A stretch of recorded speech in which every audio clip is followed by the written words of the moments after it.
Hello everyone, a very warm welcome to your own YouTube channel discover knowledge. मैं हूं Isha. Friends, आप जानते हैं पिछली वीडियो में मैंने डिस्कस किया था बीए ऑनर्स दिल्ली यूनिवर्सिटी के कोर्स का सिलेबस एंड पैटर्न। ठीक है, आपको मैंने कहा था मैं बीए प्रोग्राम का भी कोर्स एंड पैटर्न डिस्कस करूंगी, लेकिन अभी फिलहाल के लिए मैं ये बिगिन कर रही हूँ। This is class twelfth. देखिए, मेरे हिसाब से मुझे लगा कि क्लास ट्वेल्थ ज़्यादा इंपॉर्टेंट हो गई है अभी के लिए, बिकॉज इनका ओवरऑल वैसे भी बहुत ज़्यादा सिस्टम अप एंड डाउन रहा है पिछले कुछ टाइम से। बहुत ज़्यादा अनप्रिडिक्टेबल चीज़ें इनके लिए रही हैं। जो अभी क्लास 11 से 12 में आए हैं फॉर दिस सेशन 21-22 वाले के लिए मैं अब आपका सिलेबस डिस्कस कर रही हूँ। देखिए, आपके लिए सिलेबस जानना ज़रूरी है। जो पिछले साल तक मेरे साथ पढ़ते आए हैं, आपको पता है कि मैं यही पैटर्न फॉलो करती हूँ। एक सिलेबस जानना ज़रूरी है, बुक्स जाननी ज़रूरी हैं, किस तरीके से हम शुरू से बिगिन करें इस चीज़ का जानना बहुत ज़रूरी है आप लोगों के लिए। तो इसलिए मैं चाहती हूँ कि हम इस चीज़ को अभी से डिस्कस करते हुए चलें। बहुत सारी चीज़ें अभी लेटेस्ट में ही आपका रिजल्ट गया है, उसके बाद टाइम हुआ होगा, एंड अब आपका ऑनलाइन क्लासेस तो चल ही रही हैं। जो अब क्लास 12 की बिगिन हो चुकी हैं ऑनलाइन क्लासेस स्कूल में, आप लोग प्लीज़ उसको फॉलो करते रहिएगा। मुझे और बताइएगा कि आपके लिए क्या नया कुछ बताया गया है। लेकिन जितना मेरी नॉलेज है मैं आपको यहाँ आज सिलेबस डिस्कस कर रही हूँ। देखिए, ज़रूरी है जानना सिलेबस क्या है, बिकॉज काफ़ी लोग अनजान होते हैं हर चीज़ से। उनको नहीं पता होता कि उनकी क्या बुक्स हैं, कितना सिलेबस है, कितना पैटर्न है। ये सब चीज़ें समझ लेना ज़रूरी है। स्पेशली वो जो चीज़ों को सीरियसली नहीं लेते, और पॉलिटिकल साइंस स्पेसिफिकली जिनके लिए ज़्यादा ज़रूरी नहीं है, वो थोड़ा इस चीज़ को निगलेक्ट करते हुए चलते हैं। बट ये सब्जेक्ट आपका मेन सब्जेक्ट है और जानना बहुत ज़्यादा ज़रूरी है इस चीज़ को। तो अब बिगिन करते हैं।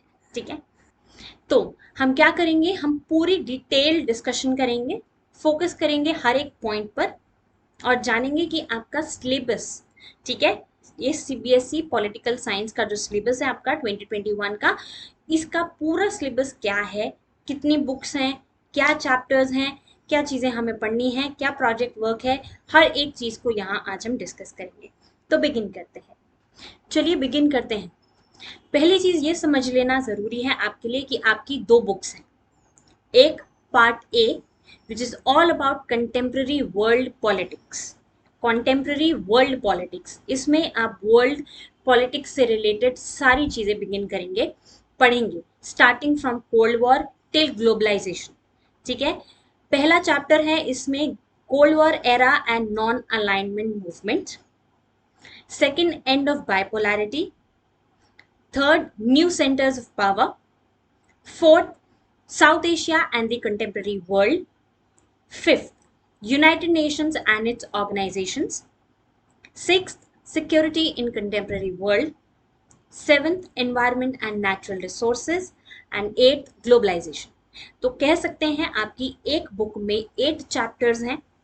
That is 40 marks. मतलब जो 80 मार्क्स का मेन पेपर है, उसमें से 40 is dedicated to one particular book. Bifurcation भी आप यहाँ देख सकते हैं, जैसे कोल्ड वॉर जो है और सेकंड जो चैप्टर है आपका एंड ऑफ बाइपोलैरिटी, ये दो चैप्टर्स मेजर चैप्टर्स हैं जो सबसे ज़्यादा वेटेज रखते हैं इस पर्टिकुलर बुक में। इसके बाद आते हैं हम third and fourth, that is new centres of power and south Asia and the contemporary world, जिसके 16-16 मार्क्स ईच हैं। तो आप देख सकते हो कि 40 मार्क्स का जो ये डिवीजन है, उसमें से सबसे ज़्यादा इंपॉर्टेंट आपके पहले दो पेपर, या कह सकते हो पहले दो चैप्टर्स हैं। ठीक है, और लास्ट के दो चैप्टर हैं, या लास्ट के 3 chapters are of 10 marks each.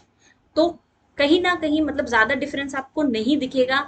कहीं 2 मार्क का है, कहीं 2 मार्क का है, तो फिर कहीं 2 मार्क का है। तो ये 2-2 मार्क्स के ही डिफरेंसेस हैं, ज़्यादा वेटेज में और कोई प्रॉब्लम नहीं है।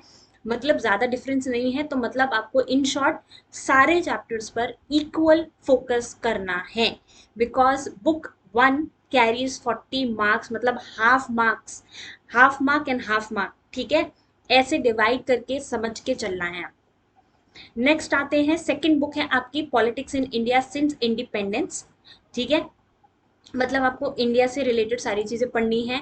मतलब आपकी पार्टीशन के बाद पोस्ट पार्टीशन जो इंडिया की नेशन बिल्डिंग थी, अपने आप को कैसे बिल्टअप किया इंडिया ने, चैलेंजेस क्या रहे हैं हमारे, पहला चैप्टर वो है। ठीक है, उसके बाद है प्लानिंग एंड डेवलपमेंट। फिर आता है इंडिया की फॉरेन पॉलिसी के बारे में, that is India foreign policy. Then you have parties and the party system in India, democratic resurgences, social and new social movements in India, regional aspirations and Indian politics। पिछले साल मुझे याद है जो 15th कह सकते हो, जो रीजनल एस्पिरेशंस वाला सेकेंड लास्ट चैप्टर है उसको खत्म कर दिया गया था। कोर्स थोड़ा डिडक्ट हुआ था आपका। होपफुली इस साल आपका शायद वो कोर्स इतना डिडक्ट ना हो, देखते हैं। बट जितना ओवरऑल ये अभी आपका सिलेबस है वो मैं आपको यहाँ बता रही हूँ। अगर कुछ डिडक्शन होती है, कुछ चेंजेस आते हैं तो मैं आपको बताती रहूंगी। तो यहाँ आप देख सकते हो कि यहाँ पे भी आपके 8 चैप्टर्स हैं, तो मतलब टोटल चैप्टर्स इन ऑल। ठीक है, टोटल चैप्टर्स 16 हो गए आपके। ये बुक भी आपकी 40 मार्क्स की है और पिछली वाली बुक भी आपकी 40 मार्क्स की है। ठीक है, अगर हम यहाँ पे वेटेज की बात कर लेते हैं तो सबसे ज्यादा वेटेज आपकी सेकेंड बुक में है, चैलेंजेस ऑफ नेशन बिल्डिंग, मतलब चैप्टर नंबर 1 का। उसके बाद है रीजनल एस्पिरेशंस एंड देन है आपका डेमोक्रेटिक रिसर्जेंसेस। तो हर एक चैप्टर में बहुत ज़्यादा डिफरेंस मैं नहीं कहूँगी, वेटेज कहीं ना कहीं ऑलमोस्ट 1-2 मार्क की ही का ही डिफरेंस है, ज़्यादा कुछ मेजर बड़ा चौड़ा डिफरेंस नहीं है। करना और फोकस आपको, पढ़ना और फोकस आपको हर एक चीज़ पर ही पड़ेगा। ठीक है, बेसिक स्ट्रक्चर ये है। ठीक है, यहाँ पे मैं आपको पूरा डिटेल में समझा देती हूँ कि किस हिसाब से आपका कंटेम्प्रेरी वर्ल्ड पॉलिटिक्स में सबसे पहले आप कोल्ड वॉर में क्या पढ़ेंगे। मतलब आपकी जो सेकेंड वर्ल्ड वॉर के बाद जो दो मेजर पावर्स इमर्ज हुए थे, यूएसए एंड यूएसएसआर, उनके बारे में। बाइपोलैरिटी का वर्ल्ड कैसा था, नॉन अलाइनमेंट मूवमेंट का कैसा क्या रोल था उस ड्यूरेशन में, तो वो आप समझेंगे। Then you have end of bipolarity, मतलब सेकंड चैप्टर में आप समझेंगे कि किस तरीके से सोवियत यूनियन जो यूएसएसआर था उसका डिसइंटीग्रेशन हुआ, एंड उसमें क्या मिडिल ईस्ट क्राइसिस रहे हैं, बाकी वर्ल्ड में क्या चीज़ें रही हैं, कहाँ पे क्या क्राइसिस हो रहे थे, वो आप उसको फोकस करते हुए चलेंगे। Then you have the third chapter, new centres of power. देखिए, सेकंड चैप्टर तक आपने देखा कि किस तरीके से यूएसएसआर का डिसइंटीग्रेशन हुआ and USA versus sole power. अब कहीं ना कहीं थर्ड चैप्टर से आप ये देखेंगे कि किस तरीके से एशियान, सार्क, ब्रिक्स, ये south Asia, south east Asia की जितनी भी कंट्रीज रही हैं, यूरोपियन यूनियन, इन सब ने कैसे एक साथ आकर के यूएसए की हेजिमनी को कहीं ना कहीं चैलेंज किया है। तो ये चैप्टर डेडिकेटेड है उस चीज़ को। Then you have South Asia and contemporary world, तो यहाँ पे आप इंडिया, नेपाल, बांग्लादेश, इन सब के रिलेशंस के बारे में स्टडी करेंगे। United Nations and it's organisations, देखिए कई बच्चे हैं जो मानते हैं कि यूनाइटेड नेशंस तो हमें पढ़ाता ही रहते हैं, क्या ज़रूरत है पढ़ने की। लेकिन आप 12th क्लास में हैं एंड आगे का फ्यूचर आपका बहुत ब्राइट है। अगर आप ये ऑनर्स पॉलिटिकल साइंस में जाते हैं तो इस और आगे कुछ अच्छे फील्ड में आप आना चाहते हैं, पॉलिटिक्स में थोड़ा इंटरेस्ट है आपको, तो आपको जानना ज़रूरी है कि यूनाइटेड नेशंस का क्या रोल है, उसके क्या ऑर्गेनाइजेशंस के की फैक्टर्स रहे हैं, उनका क्या रोल है आज के वर्ल्ड में, बहुत ज़्यादा ज़रूरी है ये समझना। Then you have security in contemporary world, फिर एनवायरनमेंट एंड नेचुरल रिसोर्सेज जिसमें आप ग्लोबल वार्मिंग, क्लाइमेट चेंज से रिलेटेड चीज़ें पढ़ेंगे, and lastly you have globalisation. ठीक है, जिसमें मीनिंग, मैनिफेस्टेशंस क्या रहे हैं उसके, ये सब चीज़ें हम डिस्कस करेंगे।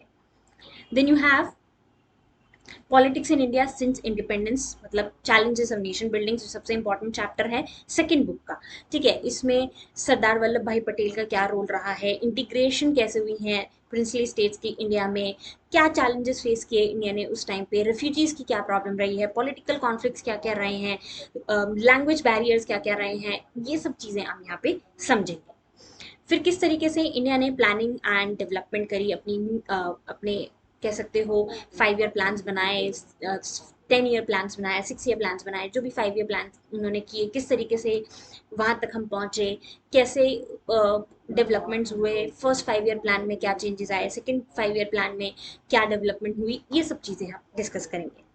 इंडिया की फॉरेन पॉलिसी, उनके रिलेशंस, उनके नेबरिंग कंट्रीज के साथ क्या बेस है इंडिया की फॉरेन पॉलिसी का, ये आप थर्ड चैप्टर में समझेंगे। पार्टीज एंड पार्टी सिस्टम, मतलब कांग्रेस सिस्टम का पूरा डेडिकेटेड चैप्टर है। ठीक है, कहीं ना कहीं आप बहुत एक्सट्रीम इंपॉर्टेंट चैप्टर है ये, बाई बाई पार्टी सिस्टम, ये सब चीज़ें हम इस चैप्टर में समझेंगे। डेमोक्रेटिक रिसर्जेंसेस मतलब आप देखते हैं कि कई कई राम मनोहर लोहिया का आप बहुत नाम सुनेंगे, जयप्रकाश नारायण जी का आप बहुत नाम सुनेंगे, दीनदयाल उपाध्याय जी का बहुत नाम सुनेंगे। इन सब का बहुत ज़्यादा रोल रहा है कहीं ना कहीं इंडिया के अपब्रिंगिंग में या चेंजेस में, ठीक है, पॉलिटिकली भी। तो ये आपका उन्हीं सब चीज़ों से रिलेटेड है। Then you have social and new social movements in India. Regional aspirations, क्या क्या रीजनल लोगों के जो इंडिया में, जैसे कश्मीर इशू है या पंजाब क्राइसिस है, उनके क्या इश्यूज रहे हैं इंडिया में, एंड इंडियन पॉलिटिक्स के 1990 के इलेक्शंस के बाद से क्या ट्रेंड्स रहे हैं, ये सब चीज़ें हम यहाँ पे समझेंगे इन चैप्टर्स में। अगर हम प्रिस्क्राइब बुक्स की बात करें तो कंटेम्प्रेरी वर्ल्ड पॉलिटिक्स के लिए जो एनसीईआरटी ने क्लास 12 की बुक पब्लिश करी है आपके लिए प्रिस्क्राइब बुक वो है। उसके अलावा अगर हम सेकंड पार्ट की बात करते हैं, politics in India since independence, तो वो भी जो एनसीईआरटी ने पब्लिश करी है आपकी बुक। सीबीएसई के जो क्लास 10th या 12th के जो पेपर होते हैं उनके लिए प्रिस्क्राइब एनसीईआरटी, उनके लिए प्रिस्क्राइब एनसीईआरटी की बुक्स ही पढ़ लेना बहुत ज़्यादा ज़रूरी होता है। तो उसके अलावा आपने एक्स्ट्रा एडिशनल मटेरियल्स यूज़ कर सकते हैं, लेकिन आपको स्टडी बेसिकली जो एनसीईआरटी की बुक्स हैं 10th एंड 12th के लिए उन्हीं को फॉलो करना चाहिए। देखिए अब हम नीचे आते हैं, मैं यहाँ आपको डिटेल ऑफ प्रोजेक्ट वर्क समझा देती हूँ because project work is extremely important. पहली चीज ये समझ लीजिए कि it is not internal, it is external. ठीक है, 20 मार्क्स का आपका प्रोजेक्ट वर्क रहेगा जिसमें से 10 marks is dedicated to viva and 10 marks for your project work. ठीक है, उसके अलावा आपको ये इंटरनल भी होते हैं, मतलब इंटरनल देखिए मैं ये नहीं कहूँगी कि बिल्कुल कुछ इंटरनल नहीं होता, क्लास 12th में या 10th में होते हैं। जो यूनिट टेस्ट होते हैं, जो यूनिट टेस्ट होते हैं, क्लास टेस्ट होते हैं, ये सब इंटरनल असेसमेंट में ही आता है। लेकिन जो आपका major final project work viva रहेगा वो एक्सटर्नल होगा। ठीक है, आप यहाँ पे आपको प्रोजेक्ट वर्क जो है वो इंडिविजुअल या ग्रुप में भी दिया जा सकता है। टॉपिक्स आपको हो सकता है क्लास में मैम सजेस्ट करें या आप खुद लें, ये अब आपको खुद डिसाइड करना है। I help you in everything, don't worry, आप सॉर्टेड हैं। ठीक है, तो ये है आपका क्लास 12th का पूरा सिस्टम। इसके अलावा एज एंड व्हेन जो चीज़ें चेंज होती रहेंगी, मॉडिफिकेशंस होते रहेंगे, कुछ रिडक्शन हुआ according to the Covid system, उसके हिसाब से वो मैं सब आपको उस टाइम पे बताती रहूँगी। देखिए मैं आपको यहाँ अभी डिटेल में बता दूँ कि मैं हर एक टॉपिक के सब टॉपिक्स पर नहीं जा रही हूँ, ठीक है, क्योंकि वो हम पढ़ते हुए करेंगे। एंड मैं समझा दूँ जो भी लोग नए जुड़े हैं मेरे साथ, अगर वो नहीं जानते हैं या जो ऑलरेडी मुझसे जुड़े हुए हैं वो तो जानते ही होंगे कि मैं ऐसा नहीं करूँगी कि मैं आपको पूरी बुक्स के चैप्टर लाइन टू लाइन पढ़ाती रहूँ, नहीं वो नहीं होगा। ऑल्दो मैं रिकमेंड यही करती हूँ हमेशा for every class 10th and class 12 student कि आपको एनसीईआरटी की बुक को एक एक लाइन को रीड करना ज़रूरी है। ठीक है, लेकिन मैं आपको पूरा लाइन टू लाइन पढ़ाऊंगी नहीं बिकॉज वो आपके लिए भी सही नहीं है।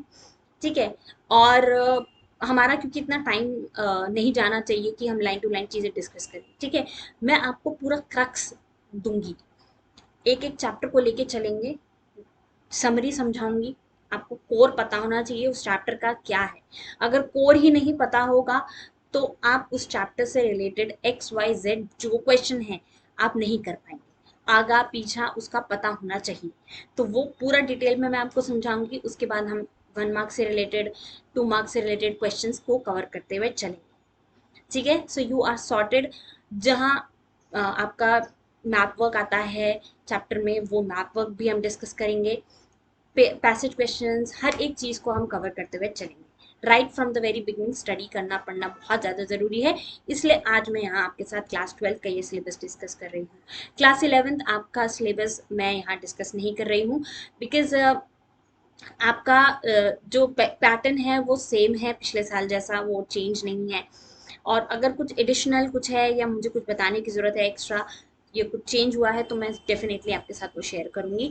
लेकिन फिलहाल मैं क्लास 12 का बिगिन करना चाहती थी because it is very important और अब हाई टाइम है आप लोगों के लिए जो अब आप अपनी पढ़ाई के साथ वापस से जुड़ जाए।